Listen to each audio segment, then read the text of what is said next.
ETF index mutual funds నేర్చుకుని stock మార్కెట్లో రాణించాలనుకుంటున్నారా? వెంటనే ఈ నెంబర్కి కాల్ చేయండి. హాయ్ హలో నమస్తే, welcome back to Suman TV. ప్రస్తుతం మనతో పాటు ఉన్నారు stock market analyst Sundar Rama Reddy గారు. సార్తో మాట్లాడదాం. నమస్తే సార్. నమస్తే. సార్, స్టాక్ మార్కెట్ మన ఇండియాలోనే మోస్ట్ ఎక్స్పెన్సివ్ స్టాక్ మార్కెట్ గా చూస్తున్నాం మనం. అంటే ఇదేనా, ఇది ప్రీవియస్ లేదా ఇంకేం కంట్రీస్ తో మనం పోల్చుకోలేమా? ఎక్స్పెన్సివ్ అంటే మన ఇండియానేనా? యాక్చువల్ గా గ్రోత్ ఎక్కడ ఉంటే అక్కడ ఎక్స్పెన్సివ్ ఉంటుందండి. అంటే చాలా మంది ఏంటంటే ఈ పిఈ రేషియో అంటే ప్రైస్ టు ఎర్నింగ్ రేషియోతో కంపేర్ చేస్తూ ఉంటారు. అంటే ఇట్స్ అన్ఫేర్. ఏదో ఒక పారామీటర్ తీసుకొని పిఈ ఎక్కువ ఉంది అంటే ఎక్స్పెన్సివ్ అని, అంటే తక్కువ ఉందంటే చీపర్ అని అర్థం కాదు. ఇంకోలా చెప్పాలంటే పిఈ ఎక్కువ ఉందంటే ఎక్స్పెక్టేషన్ ఎక్కువ ఉంది అని అర్థం, అంటే గ్రోత్ ఎక్కువ ఉంది అని అర్థం. అందుకని చాలా మంది ఏంటంటే ఈ కొత్త కొత్త కంపెనీస్ ఇంకా ఎర్నింగ్ స్టార్ట్ అవ్వవు, అప్పుడు అసలు దాని పిఏ ఉండదు. అలాగని చెప్పేసి అది బ్యాడ్ కంపెనీ అని అవ్వదు, ఎందుకంటే ఆ స్టేజ్ స్టార్ట్అప్ స్టేజ్ అన్ని అలానే ఉంటాయి. అందుకని గ్రోత్ లో ఉన్నప్పుడు ఎక్కువ పిఈ ఉంటుంది, మెచ్యూరిటీ ఉంటే తక్కువ పిఈకి వచ్చేస్తాయి. అందుకని పిఈ అనేది నిరంతరం అది కాంట్రవర్సరీ ఎక్కువ ఉంటుంది, ప్లస్ నిరంతరం అది మారుతా ఉంటుంది. ఒక స్టాండర్డ్ అంటే ఏమి ఉండదు ఇక్కడ, ఎందుకంటే కంపెనీ స్టేజ్ మారుతా ఉంటుంది. ఈ స్టేజ్ లో స్టార్ట్అప్ నుంచి గ్రోత్ కి, గ్రోత్ నుంచి మెచ్యూరిటీకి, మెచ్యూరిటీ నుంచి డిక్లైన్ కి, స్టేజ్ మారే ప్రాసెస్ లో అంటే పిఈ కూడా మారిపోతా ఉంటాయి. ప్రపంచం మొత్తం మీద 8% జీడిపి గ్రోత్ ఎక్కడా లేదండి, ఇండియాలో తప్ప. అంటే ఇండియాలో మాత్రం గ్రోత్ ఉంది. గ్రోత్ ఎప్పుడు ఫ్రీగా ఏం రాదు, you have to pay expense అనమాట. ఇప్పుడు ప్రభాస్ సినిమా కావాలంటే మీరు 100 కోట్లు పే చేయాల్సిందే, కోటి రూపాయలు కమ్మంటే రారు కదా. యా, ఇది కూడా అంతే, మార్కెట్ కూడా అంతే. రెండోది, ట్రెడిషనల్ గా ఇండియాలో ఎప్పుడు ఎక్స్పెన్సివ్ ఉంటుందండి బై డిఫాల్ట్ పిఈ ప్రకారం చూసుకుంటే. ఫర్ ఎగ్జాంపుల్ మనం వాల్మార్ట్ చూసాం అనుకోండి, 30 పిఈ దొరుకుతుంది. వరల్డ్ #1 రిటైల్ 30 పిఈ దొరుకుతుంది. డిమార్ట్ వరస్ట్ అనుకుంటే 100 పిఈ అండి, అందుకని తగ్గదు. ఇప్పుడు లైవ్ లో అయితే 120 పిఈ ఉంది డిమార్ట్. దాని అర్థం డిమార్ట్ ఎక్స్పెన్సివ్ దాంతో కంపేర్ చేయలేవు, ఎందుకంటే అది అమెరికాలో, ఇది ఇండియాలో ఇది గ్రోత్ ఉంది అనమాట. అందుకని ఇండియాకి సంబంధించిన పిఈ ఎప్పుడు కూడా ఎక్స్పెన్సివ్ ఉంటుంది. మనం ట్రెడిషనల్ గా పిఈతో కంపేర్ చేస్తాం కాబట్టి మనం ప్రపంచంలోనే మోస్ట్ ఎక్స్పెన్సివ్ మార్కెట్ లో అలా కనపడుద్ది. ఇది ఇప్పుడు కాదు, లాస్ట్ 20 years నుంచి కూడా ఇండియా ఎక్స్పెన్సివ్ ఉంది. అంటే చైనా దట్టి చీపర్ ఉంది, బట్ చైనా స్టాక్స్ 20 years లోలో ఉన్నాయి. చీపర్ కదా అని చెప్పేసి నువ్వు ఇన్వెస్ట్ చేసావు అనుకోండి, నీకు లాస్ తప్ప లాభం లేదు. అందుకని ట్రెడిషనల్ యాడ్స్టిక్ ప్రకారం పిఈఎల్ ఒకటే కంపేర్ చేయకూడదు. దాంతో కంపేర్ చేసినప్పుడు ఏంటంటే ఈ పీజీ బెటర్ అనమాట. అంటే PE divided by annual growth rate అనమాట. అంటే పెగ్ రేషియోతో కంపేర్ చేయడం బెటర్. ఇదేంటంటే ట్రెడిషనల్ గా ఏంటంటే లెస్ దెన్ 1 ఉంది అనుకోండి, అండర్ వాల్యూడ్ ఉన్నట్లు లెక్క మార్కెట్ లో. మోర్ దెన్ 1 అంటే ఫెయిర్ వాల్యూ, 1 కంటే ఎక్కువ పోతే కొంచెం ఎక్స్పెన్స్ కింద లెక్క అనమాట. అలా మనం వరల్డ్ మార్కెట్ తో కంపేర్ చేసాం అనుకోండి, మనది ఉంది పెగ్ వాల్యూ ఎంత అంటే 3.3 ఉంది పీజీ మన దగ్గర. అమెరికా 12.5 ఉంది. అప్పుడు పీజీ ప్రకారం చూసుకుంటే మనం చీపర్ గా ఉన్నట్లు లెక్క గ్రోత్ తో కంపేర్ చేస్తే. అందుకని మనం ఇండియాలో గ్రోత్ ఎక్కువ కాబట్టి అంటే స్టాక్స్ ఎక్కువ రేట్ ఉంటాయి, అలా థింక్ చేయాలి తప్ప పిఈ అలోన్ గా మనం కంపేర్ చేయలేము. చాలా మంది అంతే, డెట్ ఎక్కువ ఉంది అనుకోండి బ్యాడ్ కంపెనీ అనుకుంటారు. డెట్ కన్నా కంపెనీ గ్రోత్ ఫాస్ట్ గా ఉంది అనుకోండి, అప్పు చేయడం మంచిదేనండి, ఎందుకంటే కంపెనీ ఎదిగే క్రమంలో అప్పు ఎక్కువ చేస్తూనే ఉంటుంది. టాటా మోటార్స్ వరకు మోర్ దెన్ 1 lakh crore అప్పు ఉంటుంది గత 5 ఏళ్ల నుంచి. అలాగని బ్యాడ్ కంపెనీ అనడం, ఎందుకంటే గ్రోత్ ఎక్కువ ఉంది కాబట్టి. అట్లా ఒక ఫ్యాక్టర్ ని ఐసోలేట్ తీసుకొని ఇది అప్పు ఎక్కువ ఉంది కాబట్టి బ్యాడ్, ఇది పిఈ ఎక్కువ ఉంది కాబట్టి బ్యాడ్, ఇది పిఈ తక్కువ ఉంది కాబట్టి గుడ్, ఇలా మనం చేయలేము అనమాట. ఓవరాల్ గా మనం అనాలిసిస్ చేయాల్సి ఉంటుంది. అందుకని ఇండియా పిఈ అలోన్ కంపేర్ చేసినప్పుడు అమెరికా పిఈ ఎక్కడ ఉందో ఇండియా కూడా అక్కడే ఉంది.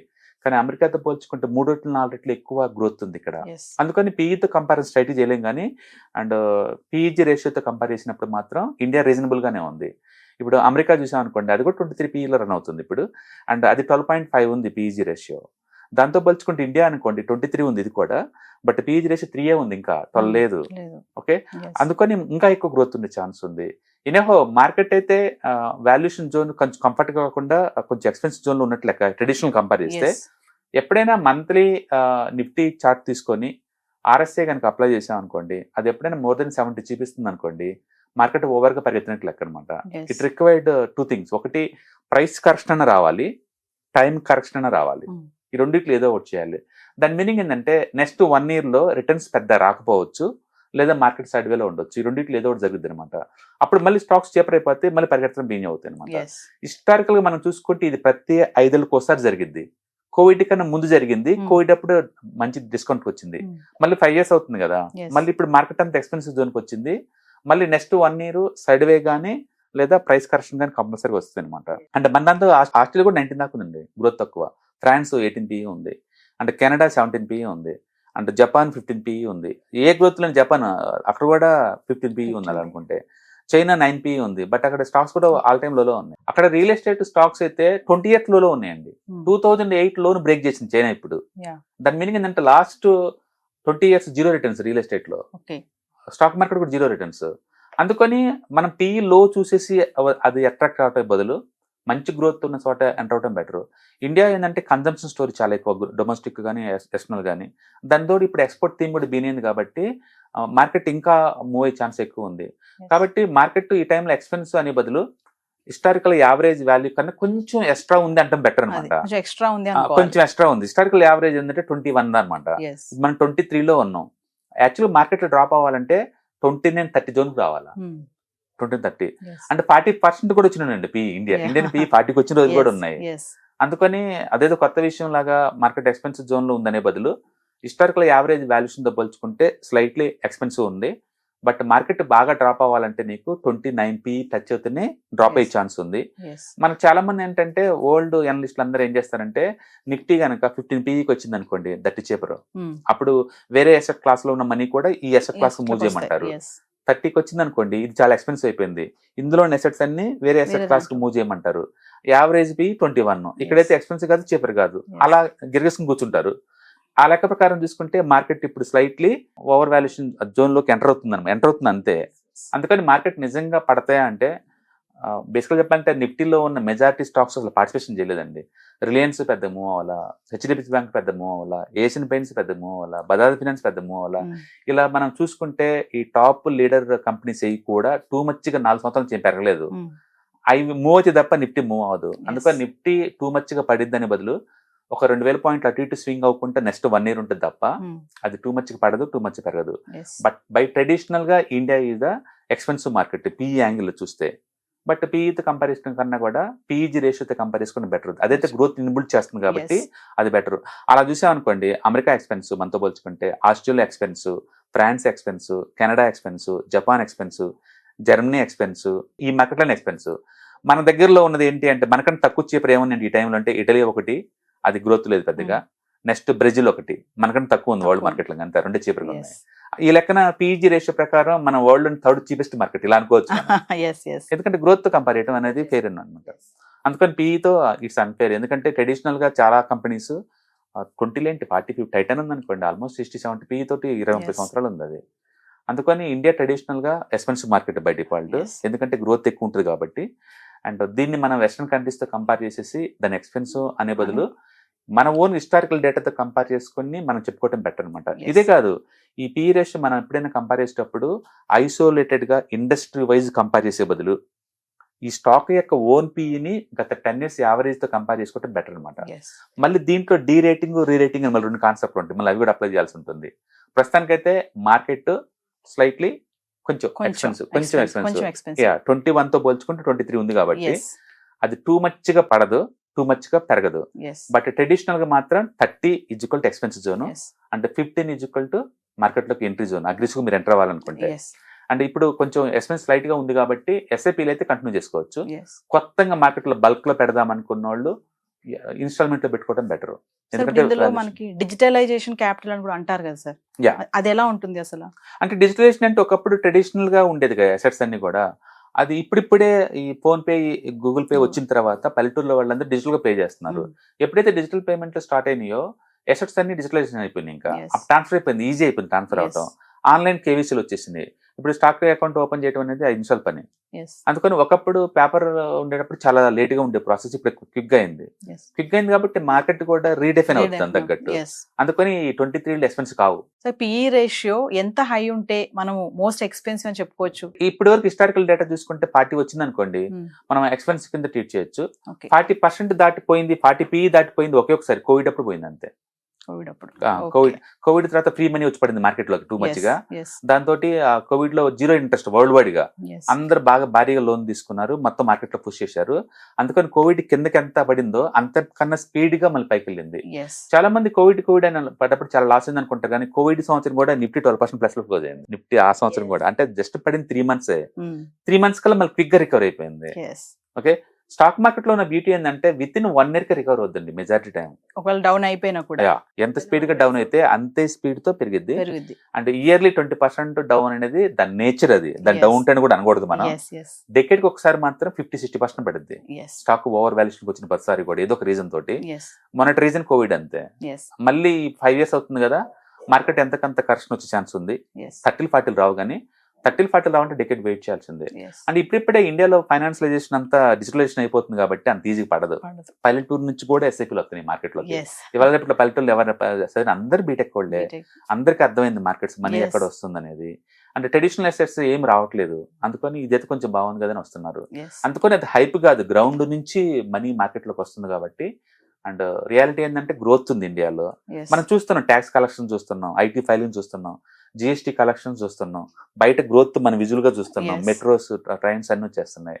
మీరు కనుక రీసెంట్ గా మన ఎక్స్టర్నల్ మినిస్ట్రీ కనుక స్పీచ్ కనుక చూసుకుంటే ఇట్స్ వండర్ఫుల్ స్పీచ్.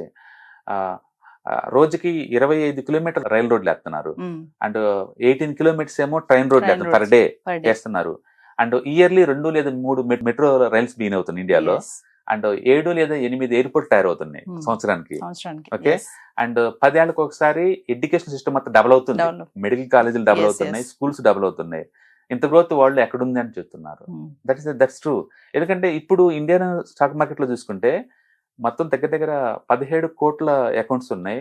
అది ఎంత అంటే రష్యన్ పాపులేషన్ 1.55 టైమ్స్ ఎక్కువ అండి. yes entire Russian Entire. పాపులతో పోల్చుకుంటే ఇండియాలో స్టాక్ మార్కెట్ ఉన్న 1.5 టైమ్స్, Hmm. మెక్సికోతో కంపేర్ చేసిన 1.5 టైమ్స్.